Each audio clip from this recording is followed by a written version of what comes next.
Сейчас у нас тяжелый металл в России, он находится в глубокой заднице. Потому что сейчас другие стили интересны. Электронщина, рэпчина. То есть молодежи не интересен металл. Рок еще может быть так более-менее, но металл они не поддерживают. Ну, волна сошла, и это не значит, что все будет плохо. Так как все циклично, просто когда-то эта волна вернется обратно. Просто когда это произойдет, непонятно. Поэтому не стоит просто ждать эту волну, надо делать. И если тебе суждено, то ты выстрелишь в любом случае.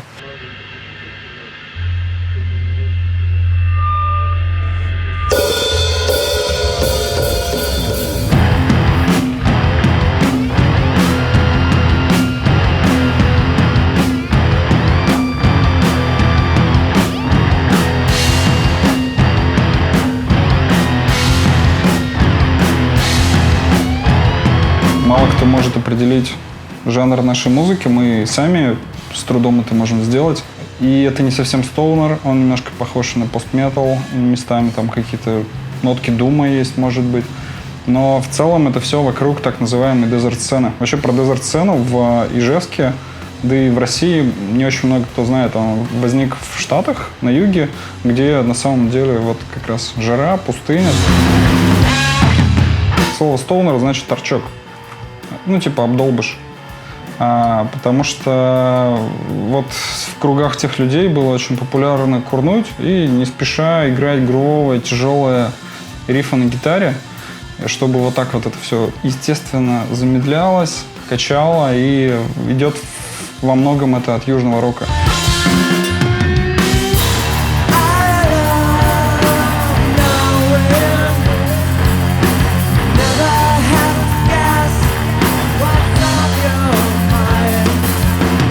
Мне нравится, как звучит на английском языке, как английская речь звучит в песнях.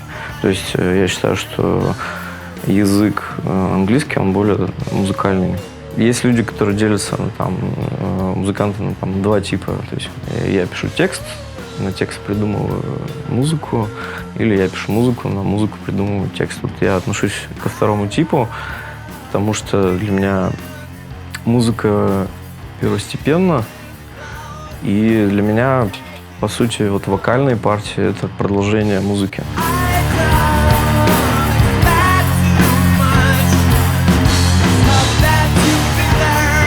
У меня есть там четкое понимание, что как бы продукт, сделанный там где-нибудь в Ижевске, может там бомбить за пределами России, достигать успеха. И самая главная вообще проблема российского музыканта, российской сцены, мне кажется, это отсутствие амбиций.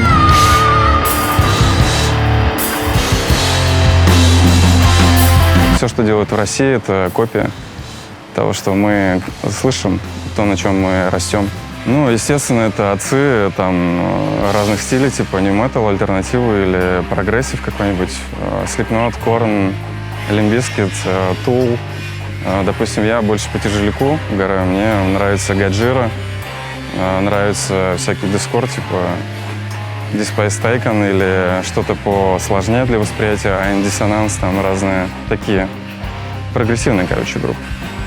И вот, и все это впитав, мы это выливаем уже через свои идеи, через свои аранжировки в нашу музыку. Понимая, как можно сделать и как можно сделать круто, на самом деле. Вот, и уже эту идею пытаешься реализовать не то, что скопировать, а то есть через себя пропустив, ты уже по-своему выражаешь их.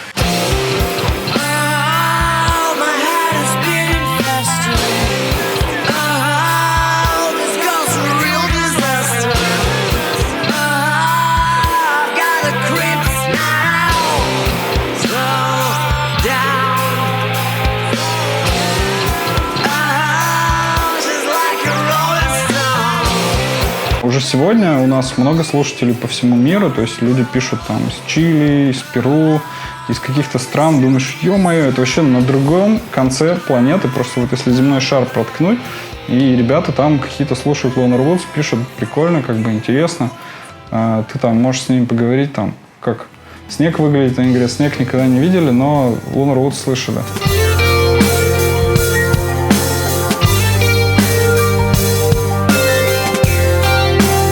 Писать стихи, в принципе, сложно. Неважно, на русском, там ты пишешь на родном языке или на английском. Сперва как бы надо понять, если тебе что сказать. Если тебе нечего сказать, то, может быть, лучше писать инструменталы.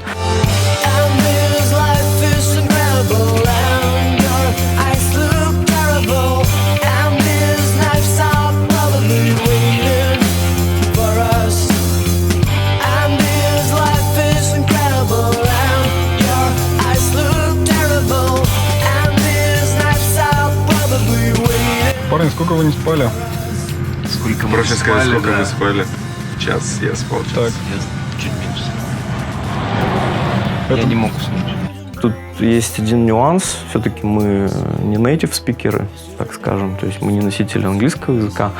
И я вот лично сотрудничаю со Штатов. У меня вот есть знакомая. Проверку проводим всегда с ребятами, кто вырос и кто англоязычный.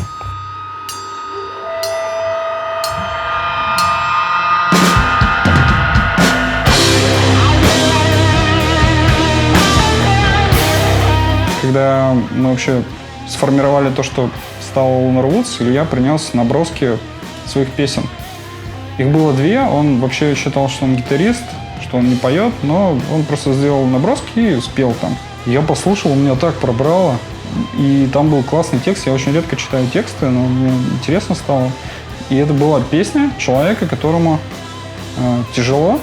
И я подумал, это очень сильная эмоция, очень сильно вступает в резонанс с моим вообще мироощущением, что да, иногда ты оглядываешься назад, понимаешь, что там было плохо, но это тот как бы опыт, шрам твоей жизни, который ты будешь тащить вперед, но это в прошлом, потому что там есть строчка про то, что прошло 3 года, и я отпустил это.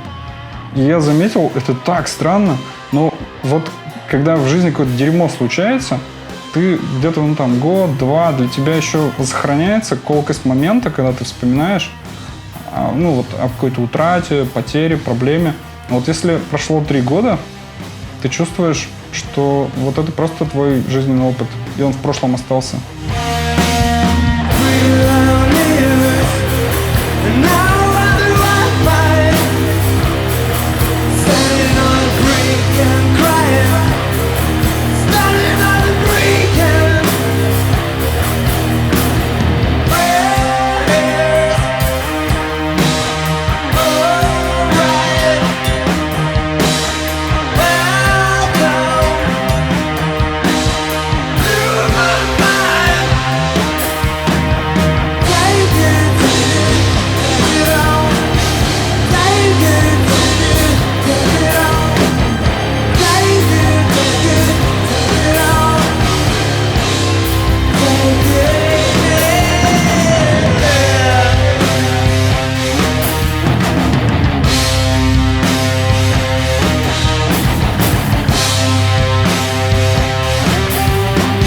У нас в России нет культуры потребления музыки в целом.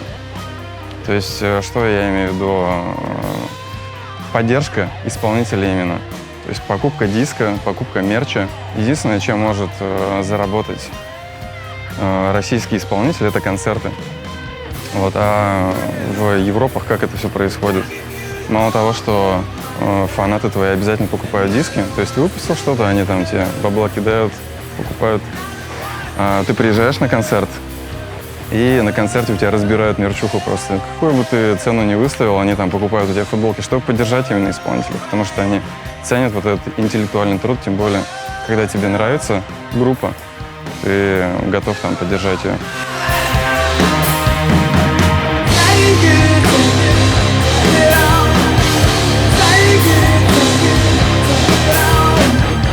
Артист, он не может заработать, обеспечить себя именно занятием музыкой. И, скажем, это все происходит на диком энтузиазме, и со временем он просто спадает. Все, кто занимаются, особенно в регионах, ну, роком или там металлом, они, помимо того, что себе жизнь должны обеспечить, еще и сюда вложить огромные средства. Допустим, вот те же самые тарелки, там одну тарелку можно за 30 только купить. То есть это среднестатистическая одна зарплата.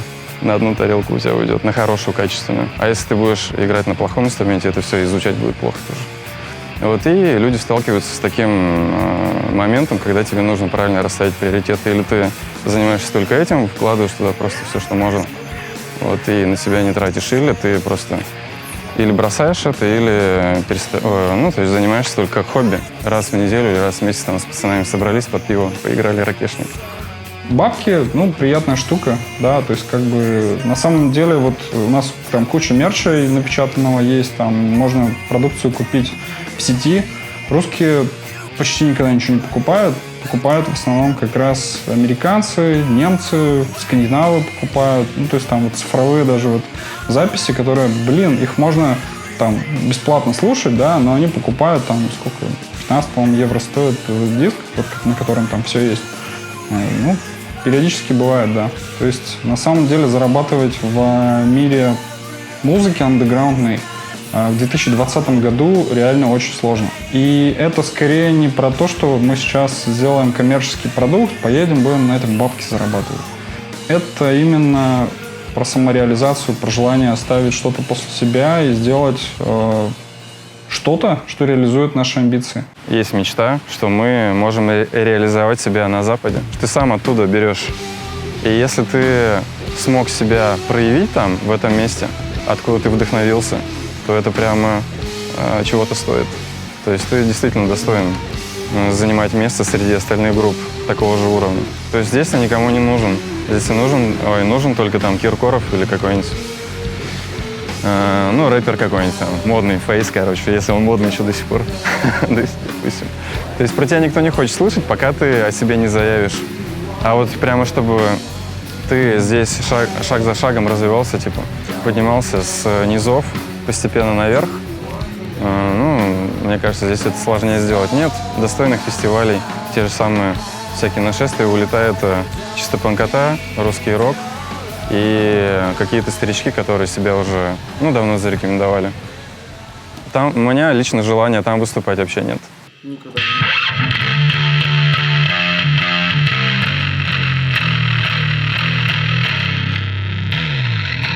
У Лехи свое видение просто, что он хочет сделать. Значит, мы включаем на запись его, и он давай там кучу низов просто навалил, много нот. А там вообще другое. Хочется, чтобы было больше воздуха. То есть много нот, оно создает напряжение. А когда ты длительности играешь, то там больше воздуха, больше пространства просто появляется по восприятию. Вот. И он, значит, такой наваливает. Мы говорим, давай больше воздуха надо.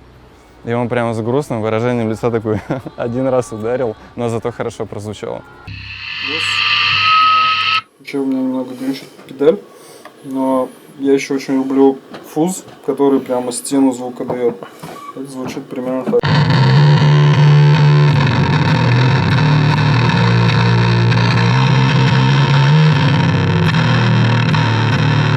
В детстве очень много времени один проводил. То есть я не ходил в детский сад, сидел один, там книжки читал. И как-то вот во мне вот этот внутренний интроверт, он очень крепко корни пустил. И когда я услышал музыку, я почувствовал, что та, наверное, тоска, которая есть в нашем регионе, который, прям нас фонит город вот этим тоской, не депрессией, я скажу тоской. Я, по крайней мере, так себя чувствую еще как представитель коренного этноса здесь, что вот оно здесь фонит. И вот когда ты включаешь музыку, ты можешь путешествовать по каким-то мирам, чувствовать, что ты не один, что это греет.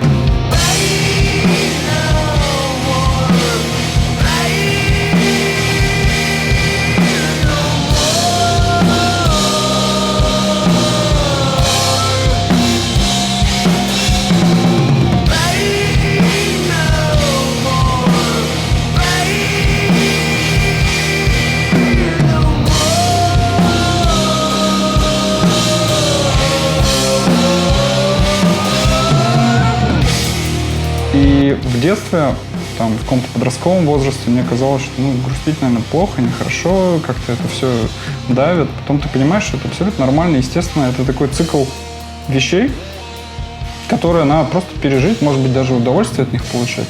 И когда для себя я открыл какую-то такую мрачную, тоскливую музыку, она вызывала настолько сильный резонанс внутри меня, что я чувствовал, это мое. А же настоящая, живая, клевая музыка, она дает вот тот самый резонанс, когда ты вот, оп, я начал представлять клевую музыку, и у меня мурашки пошли, вот прямо сейчас даже. This place is for you. Nothing changes, I'm gonna show you. I want to tell a brand new story about your life, about your glory.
Делаем музыку, которая нам нравится, с надеждой, что она тронет сердца большого количества людей. Но как это будет работать, это такой немножко непредсказуемый момент, и поживем, увидим.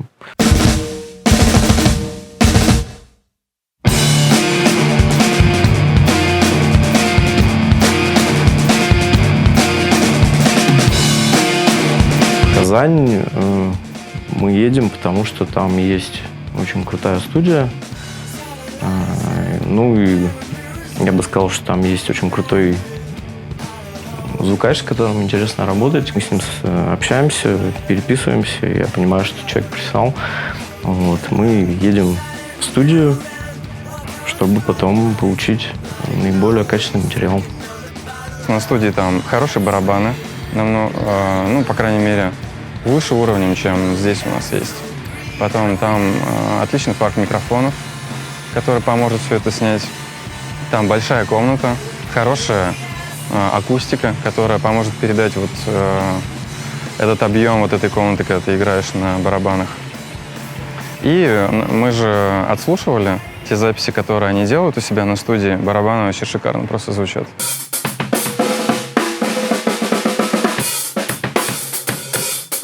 Я помню вот этот момент, когда меня прям завлек ритм. Это когда я услышал Prodigy группу. Вот, и вот эти ритмические рисунки, и вообще там Кач, который играет из колонок. И он меня настолько увлек, что я захотел сам это вживую делать.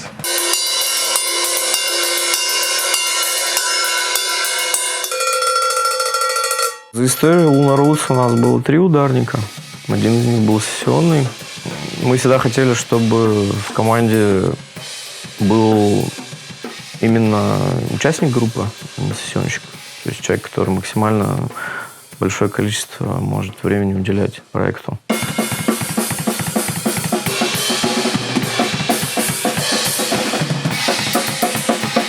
Ну, честно скажу, мне не все прям песни заходят ранние. Поэтому, когда они меня позвали, у меня был вопрос такой, смогу ли я, будет ли мне интересно вообще работать с этим материалом. Вот, но новые песни, которые они делают, которые мы делаем, точнее, вместе, они намного тяжелее, чем было раньше. Они намного грувовее, у них структура намного интереснее. То есть там нет такого простого сочетания, типа куплет-припев, какая-то проходка и последний припев. Там вообще другая абсолютно структура. Песня начинается с одного настроения, в конце она может закончиться вообще другим развитием. То есть ты не ожидаешь то, что это будет в конце. И вот это реально интересно. Давай, погнали. Сколько тебе дать-то? Два такта. А? Да, пусть ему нравится, когда подольше. Сначала просто надо предупредить, что подольше будет. Давай, 2 такта. Раз, два, три, 4.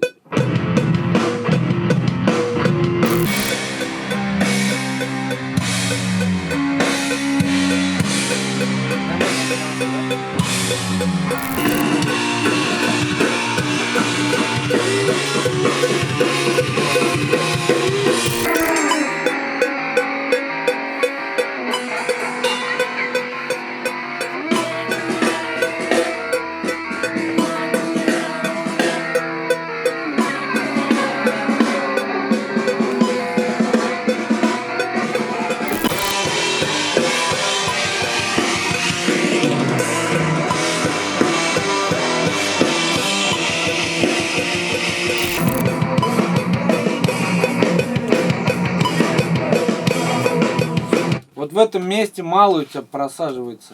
Когда ты играешь под метроном. Если ты, допустим, там ускорился или у тебя, наоборот, замедление какое-то произошло, то обычно в программе это можно выровнять и сделать так, чтобы это максимально ровно все звучало, как, в принципе, сейчас вся музыка звучит. То есть ее прям выравнивают, вылизывают, она максимально чисто звучит, максимально ровно. Ребята хотят прям передать вот это ощущение игры. То есть как ты чувствуешь вот этот грув, это настроение. То есть они сразу сказали, никакого выравнивания, то есть учи так, ну, играй так, как получится, как умеешь. И вот это настроение у тебя будет именно записано на альбоме. Ничего выравниваться уже не будет. Задача именно передать реальное звучание барабанов в хорошей комнате, которая записана с хороших микрофонов. Это очень крутой ударник со своим видением, с интересными подходами, с интересным музыкальным вкусом, который хорошо уживается в формате Lunar Woods. Мы, когда пишем песни, нет такого, что там я играю на бас-гитаре, да, я придумал партию бас-гитары, все, больше меня не трогайте. Мы каждый инструмент по очереди прорабатываем все вместе. То есть мы садимся втроем и партию каждого там вот кусочка песни прорабатываем все вместе. То есть пишем мы барабаны, мы 3 раза в неделю там по 7, по 6 часов там за каждый присест собираемся и просто смотрим, думаем, ага, а что если вот там вот эту тарелочку здесь переправить? То есть это как бы не работа барабанщика, это настолько реально коллективный труд получается.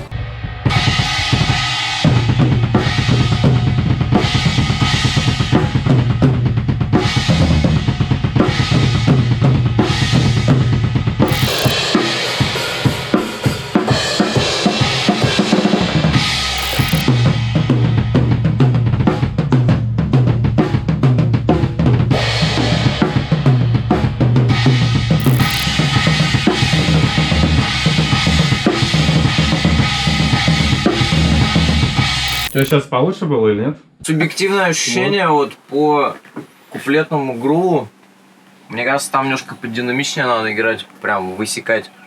Кажется, что ты немножко сдержанно ведешь. Когда ты придумываешь какую-то партию, ты как автор, тебе обидно критику слушать всегда. То есть тебе кажется, что ты сейчас просто лучшую партию в жизни придумал, только что ее сыграл и записал. А тебе говорят, ну, хорошо, но можно лучше. И это очень обидно. И вот умение переработать, в смысле эмоционально не реагировать сразу, а прислушаться к ребятам. Они же не со зла это говорят. Они хотят, наоборот, чтобы ты был лучше и чтобы результат лучше получился. То есть надо успокоиться, принять информацию и попробовать лучше сделать. Ну, я имею в виду именно не по сетке, а вот по динамике. То есть мне прям хочется там немножко энергии побольше.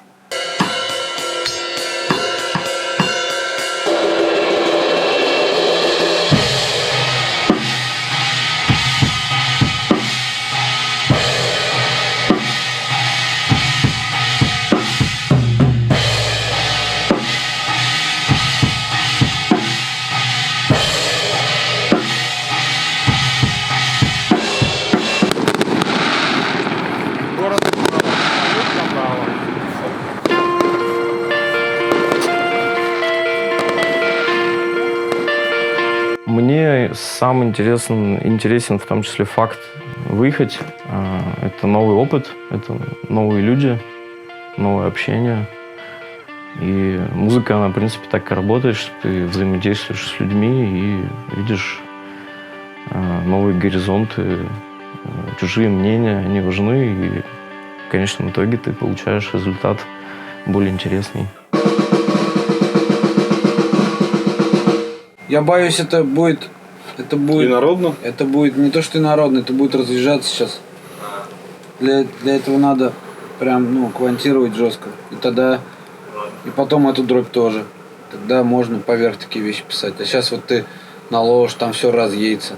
Можем еще раз... Какой план-то, Илюх? Еще раз пишем или... Сам по ощущениям, что скажешь? Мне кажется, этот дубль самый путный Ну да. Из тех, что есть. Раз, два, три.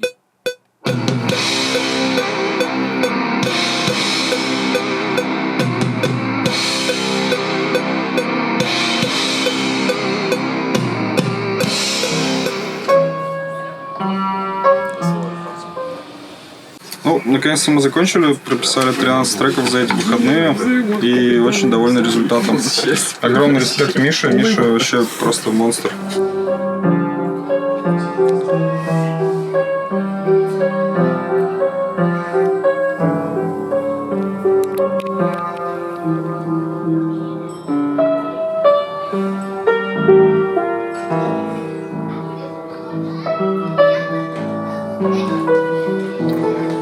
Поделись своими ощущениями. Ну, сегодня был побит рекорд по количеству записанных песен. Да. В течение дня 10 песен. Это было сложно, особенно на последнем треке. У меня болела рука. Короче, я через боль играл свою любимую песню. Надеюсь, это будет ощущаться.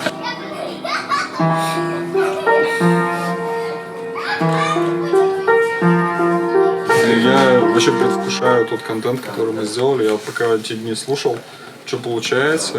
Особенно учитывая звук барабанов, которые здесь мы получили. Все звучит Да, вообще точно. магически. Причем мы получили именно то, чего ждали. Да, То есть мы не зря. точно съездили не зря. Абсолютно. И не решили там это дома делать как-нибудь еще так. Или в электронном виде барабаны записывать. В общем, да, я думаю, что результат будет чумовой.